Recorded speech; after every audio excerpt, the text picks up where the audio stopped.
عليكم، اهلا ومرحبا بكم في قناتي شيوات مريم. اليوم غادي نقدم لكم غراتان بالبطاطا، كيجي لذيذ ورائع وسهل للعشاء. غادي نحتاجو فيه هنايا واحد 4 الحبات ديال البطاطا اللي سلقتهم وحيت لهم القشره ديالهم ومعكتهم مزيان بفرشيطه، وكنمعكوهم مزيان يعني حتى كيصبحوا لهذا الشكل هذا. غادي نحتاج هنايا القزبور ومعدنوس مقطعين رقاق. غادي نحتاج واحد 2 حبات ديال البصله متوسطين مشلضين بهذا الشكل هذا.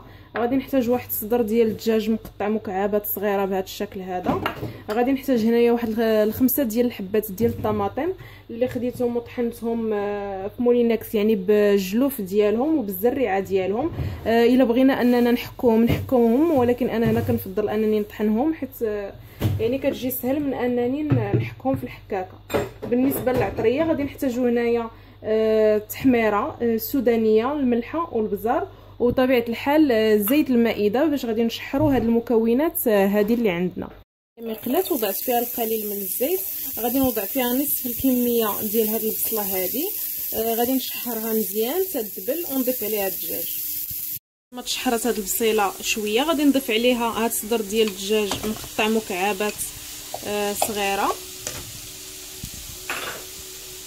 صافي. وغادي ندير العطريه، غندير التحميره، غندير السودانيه. بطبيعه الحال السودانيه على حسب الذوق ديالنا، الا كنفضلوها نديروها، ما كتعجبناش ما نديروهاش. الملح والفلفل الاسود صافي. وغادي نشحر هاد الطريفات ديال الدجاج مزيان.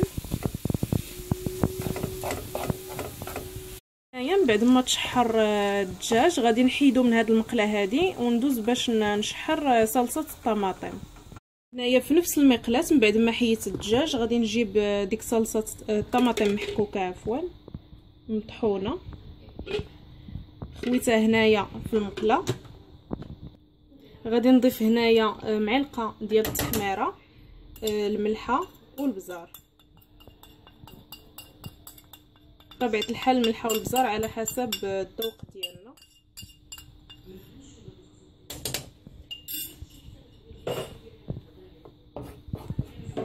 غادي نضيف عليها هنايا واحد المقدار ديال معلقه ديال الزيت صافي. وغادي نخليها تبدا تغلى شي شويه. من بعد ما بدات كتغلى الصلصه ديالنا غادي نضيف عليها هنايا نصف الكميه ديال البصله اللي بقات عندي.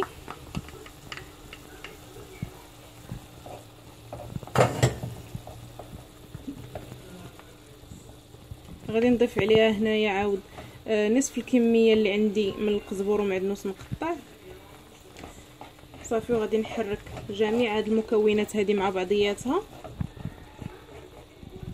ونخليهم حتى كيغلاو مزيان وكتبدا تنشف لينا الصلصه من الماء صافي. وكنطفيو عليها. هنايا خليت الصلصه تنشفات مزيان من الماء وصبح الشكل ديالها هكايا صافي. دابا غادي نطفي عليها النار. هنايا بالنسبه لصلصه البشاميل، انا هنايا عندي هاد البودره اللي كنصاوبوا بها صلصه البشاميل.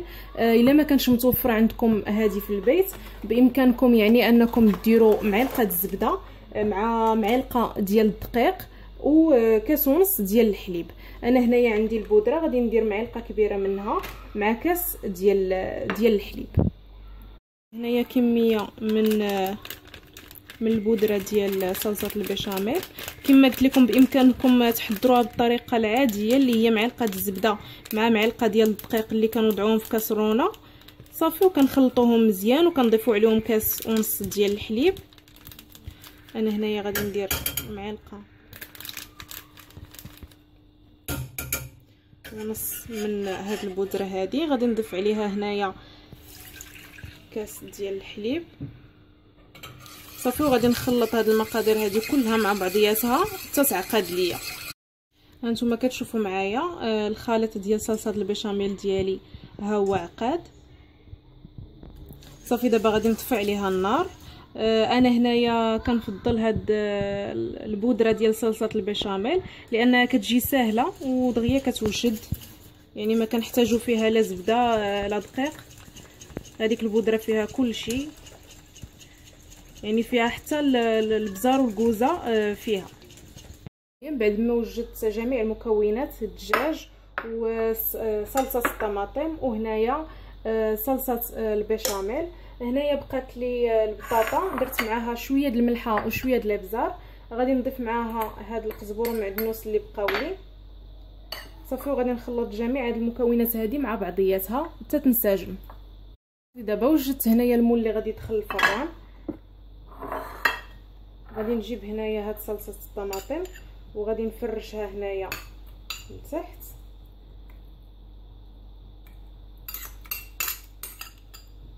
غادي نبسطها على المول كامل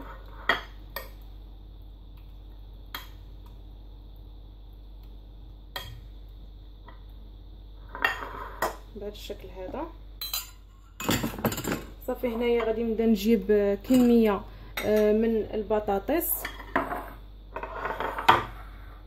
بهذا الشكل هذا. فهاد الكغطان سهل ولذيذ، يعني ما كياخذش منا حتى بزاف ديال الوقت. غادي نجيب هنايا كميه من هاد الدجاج هذا صافي، وغادي نحاول نسد على هاد الدجاج هذا بهذا الشكل هذا.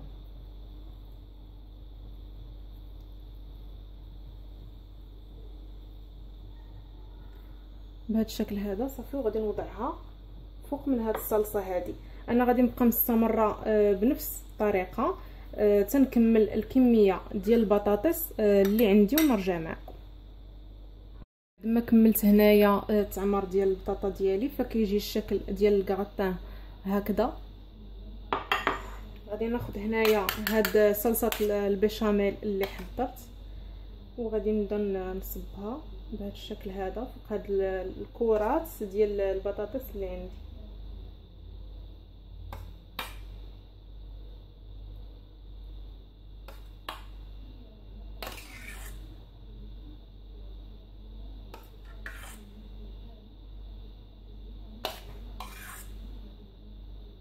صافي غادي نبقى مستمره بنفس الطريقه تنغطي الكرات ديال البطاطا اللي عندي كاملين. صافي دابا غادي ناخذ هنايا القليل من الجبن المبشور وغادي نوضعوه هكايا من الفوق.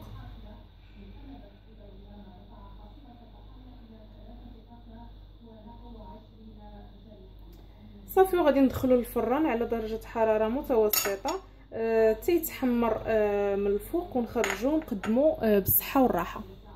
هنايا من بعد ما طاب الكغطان ديالنا وخليته تتحمر بطبيعه الحال من الفوق فهو كيجي بهذا الشكل هذا، راه تيجي لذيذ ورائع. غادي نحيد لكم هنايا وحده باش تشوفوه كيفاش كيجي من الداخل.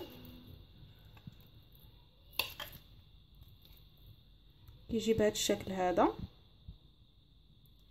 كيجي لذيذ. كنتمنى انه هذه الفكره هذه ديال اليوم تعجبكم. وإلا عجبتكم كيف العاده ما تنساوش الاشتراك في القناه والضغط على الجرس باش دائما توصلوا بجديد الوصفات. وإلا عجبتكم الفكره ديال اليوم ما تنساوش ديروا جيم.